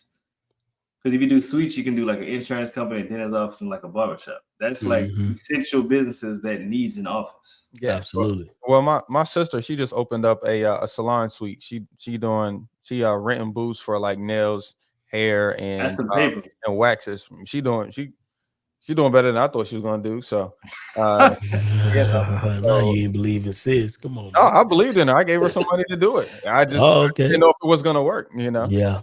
So salon suites always work because it's all essential businesses and they need a space. Like you can't legally like a daycare. You can't do hair in your house, lashes in your house. You know what I'm saying? So they need a space, and most people don't like working with other people. So you can rent out 150 square foot, and now you got your own company, your own business, and you by yourself. Yeah, office suites for essential business, bro, is pretty. You know, I'm not saying it's foolproof, but you know, nothing really is. You know, other than traditional housing, and even that, depending on the area, you know, you still got some vacant houses out there. Facts. They got a lot of vacant houses. Facts. Yeah. Facts. Well, that's most houses vacant is pretty much they probably fucked up and they need a lot of repairs and they don't have the money to repair it. Yeah, I just rented maybe like 6 houses over the last month. It was crazy how fast they all went. Because before I got them even done, people dropping off deposits, and you know, and yeah. So I mean, there's definitely a need for housing out here. Oh yeah, for sure. And housing crazy, bro. One of my I gotta go up on my rents, but I just realized, Mr. Jesus, he told me, that's one of my contractors. He told me that a 2-bedroom, 1-bath. I live in Greensboro, North Carolina, y'all. Probably 1,100, bro. $1,450, the 2-bedroom, 1-bath house. Okay. Now I just got an apartment, 2-bedroom, 1-bath, rented for $1,200. So I thought that was good. But when he told me $1,450, I said, golly, you know, he rented 3 twos for $1,890. And it's just like, ooh. And when you first got into real estate, a 2-1 was how much? About 700, 600, 750 all day. All day long. So within 5-6 years, the shit didn't double. Oh yeah. Since 2018, bro. That's, bro. I think, like I said, I think 1,200 is phenomenal. You know, but you know, like I said, I'm going through my rent roll now because we're taking back over property management, and some of them are still low. I definitely will say some of them are still in that 750, 800 that I'm going to do my best. Why are you taking back over property management for the, you know, because I'm pretty sure there's some money that resides there too. Or is it something else? Well, so there's a couple of different reasons. Yeah. Well, yeah. Number one, I want to own my own company. Number two, you know, this is one way I'm integrating my wife in. And like I said, and number three, you know, my main goal right now is putting a lot of attention on paying off our house. I know I'm making a lot of goals around paying off our house, but that's like important to me right now. So yeah, so that's why we're bringing back property management. Yep. Property management. Yeah, my wife do that. That's a whole job, boy. It is. Oh, it's a whole job. Whole job. Shit, hey, old wife don't be playing, boy. She don't be playing with them tennis. I heard her once. I'm talking about the next morning after we got married, she's on the call. She had like 4 calls. I'm like, man. And then I'm on the other side. Hey, we need this fixed, we need that fixed. I'm like, man, leave me alone, right? Yep. I ran property management for us until we hit about like 30. It was like 30 something. And then that's when I passed it off. But honestly, I went through like, you know, 3 property managers to get to the last one. And they, you know, and I still think we're gonna do a better job, you know, or did a better job than they did. So that was struggles in itself. But once again, like I said, you learn from other people that's doing it better than you. And that video, that inspiration I got from Ken last night, it was just like another confirmation, you know, seeing that. Is the last one I posted? It was I don't know if it was the last one that he posted or not, but it was Ken McElroy's 15 streams of income. Yeah, 15 streams of income. And I'll grab the link and put it in the chat. But you know, yeah, I think you guys already know that's you be vert, you know, in order to free yourself up easily, because we can make money. Anybody can make $1 million, you know, but you know, the way you manage your money, you know, how long you can keep that money, you know, that's what business is about. You know, creating a company and then training somebody to run that company for you. Then you go out and create your other company and training somebody to run that for you. You know, that's amazing. And you know, that's amazing. It's funny. I was listening, just to pivot on that conversation. I was listening to something on Instagram, or somebody sent me something, and it was a Slim Thug, and he was talking about that. He was talking. He's talking about how a lot of people think, man, they just need $1 million. You know what I'm saying? If I just get $1 million, and they be thinking that $1 million is going to save the day, right? And what people don't realize, number one, is $1 million, right? You'll run through $1 million so quick before you know it, because it's not the money, right? It's the mentality, right? Yeah. So what it is, bro, it's like it's never the money that is our problem. It's the mentality. What we already have, that is the problem, because what you don't understand is you can make $200,000 a year and live a financially free lifestyle if you learn to accept certain things and you adjust your mentality centered around money and expectations. It's not the money amount. It's a lot of $1 million earners that are broke.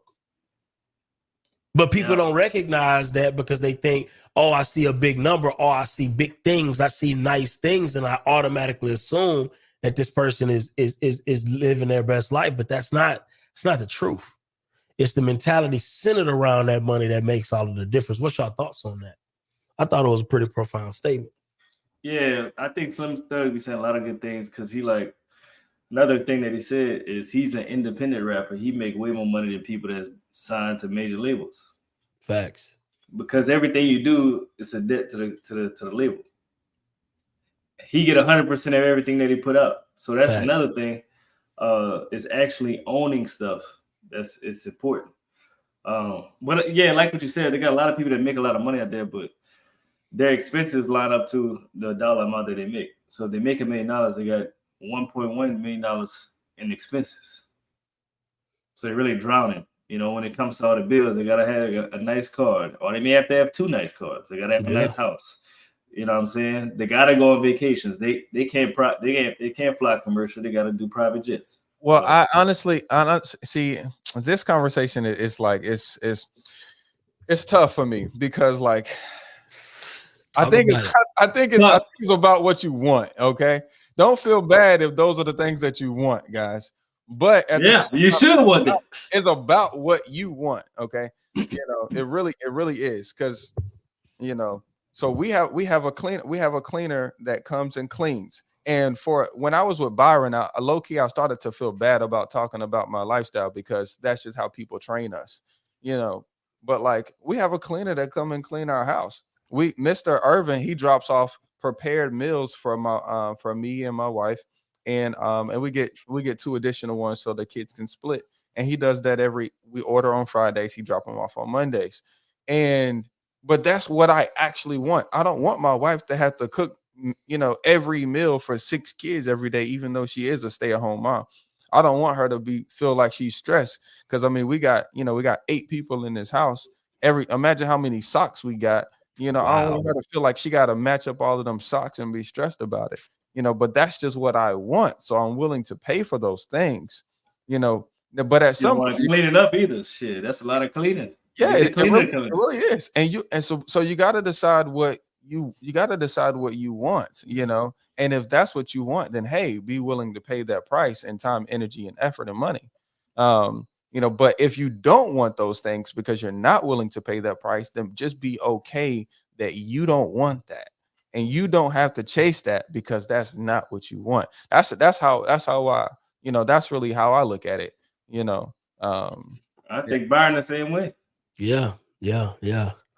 It's just, you know, I pay for those conveniences as well. You know what I'm saying? I got a cleaner, you know what I'm saying? Like, you know, I get my meals prep, you know what I mean? Like all of the things, bro, I'm with you. And right. I think, but I'll be honest with you, bro, I do it because ultimately, if you want, put like this is a gym for everybody. Time back. Bro, number 1, you get your time back. Number 2, I don't want my wife, you know, going that hard too. Number 3, meal prepping, bro, and paying a chef, to me, is cheaper than going out to eat all the time, right? Or taking the risk on eating unhealthy food as a result of having to go and grab something real quick.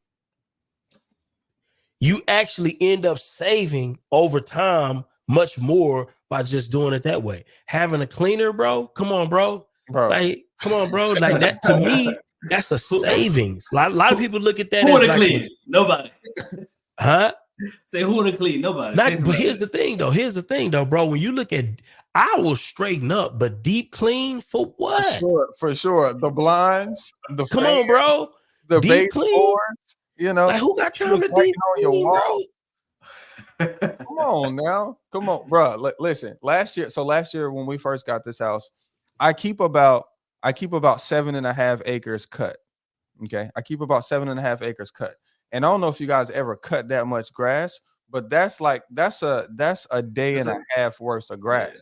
But these guys come out here for $4.50 a cut. Okay, they get it done in 5 hours. 4 guys, 2 on weed eaters and 2 on mowers, and they get it done in 4 hours. That's the best $4.50 I spend every 2 weeks. How much acres you got? I got 22. God. Yeah. Dang. Bro, that right there, I'm like, yes, you better do that. You better do that.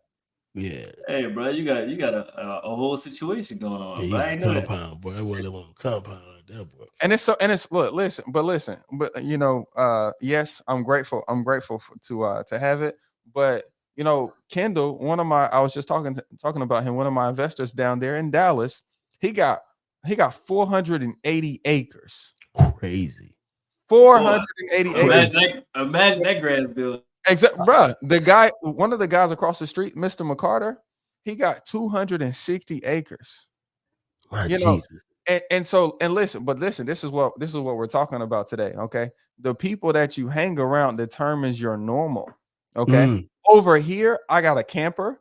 My neighbor got a camper. Mr. McCarter got a camper. Over here I got a 4-wheeler. In the hood, I'm the shit. Okay, they got fucking $30,000 side by sides that seat 6 people. Okay, Crazy. And 2 golf carts. Yeah, It's so levels. You need to upgrade your regular. You need to change your normal. You need to change your normal, because your normal, you know, is somebody else's amazing. Somebody else is amazing. Somebody else's dream. You know what I'm saying? And so over here, what I'm doing, I'm the little guy. I really am. I got a question about that. Yeah. Because I got to deal with the same thing. How does that change the way your kids think? When they go with their cousins, their family members, because like that's what I want to know. Yeah, well, that's the hardest part. That's the hardest part is you know, because now your kids are labeled a city kid. Bougie. Bougie. Yeah, and that's literally what her uncle, you know, my wife's brother called her. You know, they had a little sleepover in Ohio a couple weeks ago during the summertime, and one of the kids was getting in Amina's face, and Amina didn't like it, you know, and so she called us and Pooh said that she was bougie, and it's like, no, please don't say that. You know, she has a higher standard than that little kid. Y'all need to get that little badass kid out of there. Just like that. Yeah, no, but your kids end up developing this new standard. They really. Yeah. They expect you to have a bigger car. They expect to go to a nicer place. They, you know, now $100 is not. So when my dad will try to give the kids $10, they said, give me 100. They say, give me 100. And that's not necessarily a bad thing, because you're just training them, you know, to have a new standard. They see how much money daddy gives mommy, and so it's just like, hold on, I can't take $10, you know.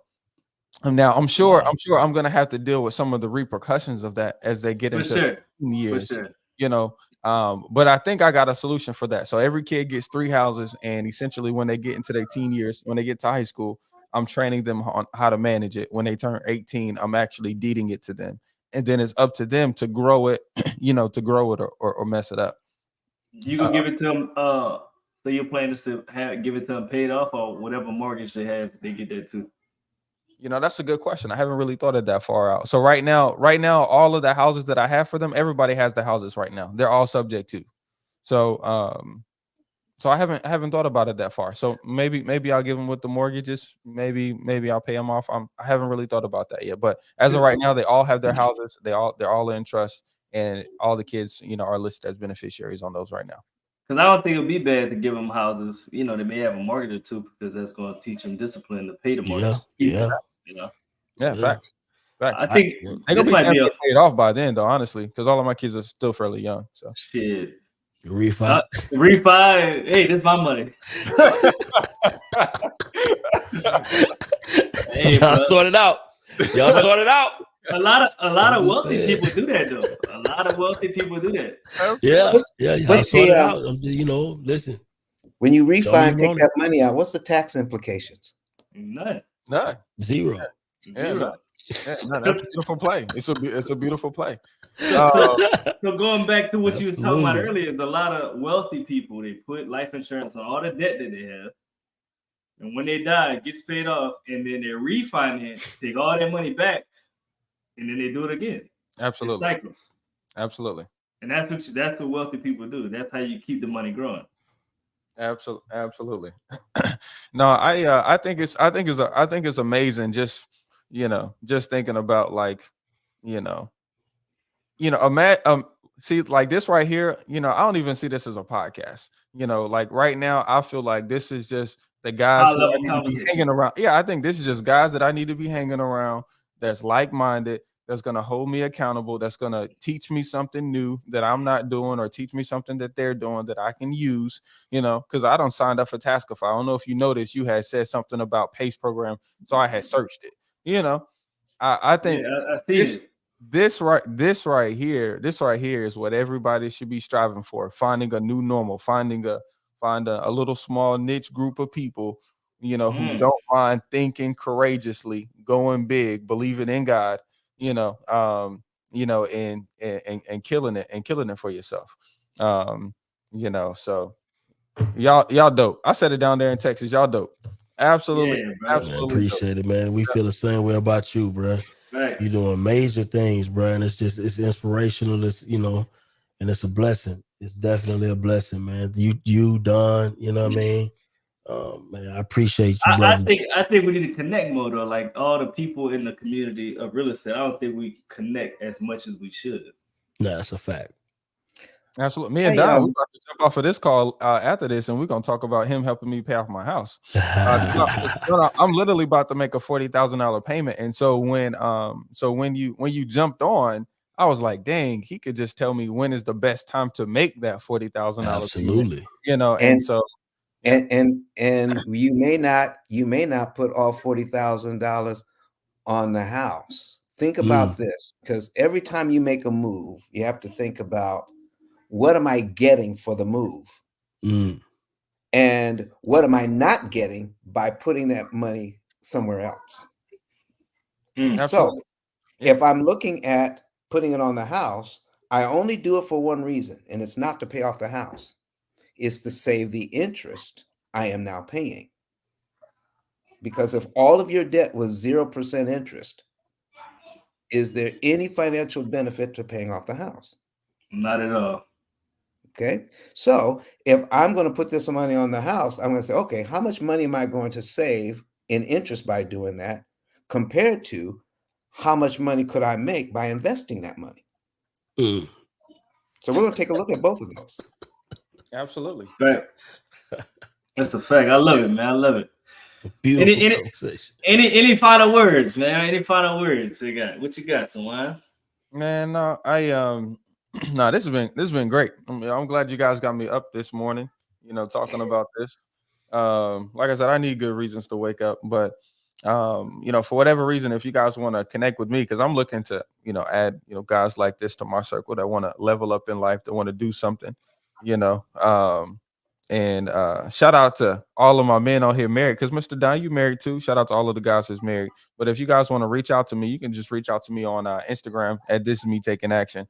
I'm definitely looking to create a community of people, who want to level up in life and use real estate to do that.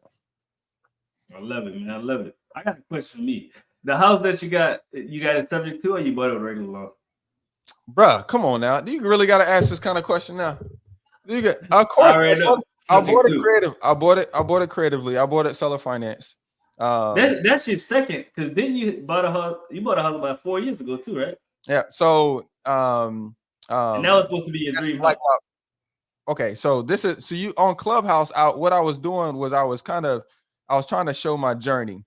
Okay, so that very first house, I don't know if this is what you're talking about, but this very first house, it was a 5,000 square foot house, came with 5 acres, and I got this guy to agree to seller financing. Okay, and that guy, I didn't, for whatever reason, I didn't have the faith. I ended up selling that contract. Okay, and so after that, I kind of I continued to make offers on bigger properties and whatnot, and we ended up here. But yeah, so you definitely, yeah. What I was doing on Clubhouse is I was trying to showcase that you could, because I had this whole thing. I wanted to do this for a while, but that you could not just do this with hood houses. You don't have to just buy a bunch of, you don't have to buy a bunch of houses in the hood. You could buy something that's already pretty. Like this house was built in 2009. Yeah. I know Paige did the same thing for his personal house and his second house. Oh yeah. So what you pulled the list for what you wanted, like what you desired in the house. Exactly. And just yep. Okay, I went to listsource.com, and well, first of all, me and my wife talk about what we wanted. That's so shout out to y'all that's married. So yeah, we talk about what we wanted: bedrooms, baths, square footage, acreage, and then when you know what you want, you just go to list source and you put that in and you create your list based off of that. And of course, you need to know the area that you want. So you can even in list source, you can add the city or zip code, and dumb down your list. And then of course you use whatever tool you want to use to market to those people. Gotcha. Man, I love it, man. We appreciate you coming in today, man. You dropped a lot of value. I'm sure you changed a few people's lives, man. That's a fact. You know what I'm saying? So it was great to have you here this morning, man. Absolutely. I'm glad to be on, brothers. Anytime y'all need me, just let me know. I'll make it a priority. Yes, sir. Likewise. Well, you have a good day, man. Appreciate you. Mr. Don, any final words? Listen, man, keep doing what you're doing. I learn a lot every time I come in here.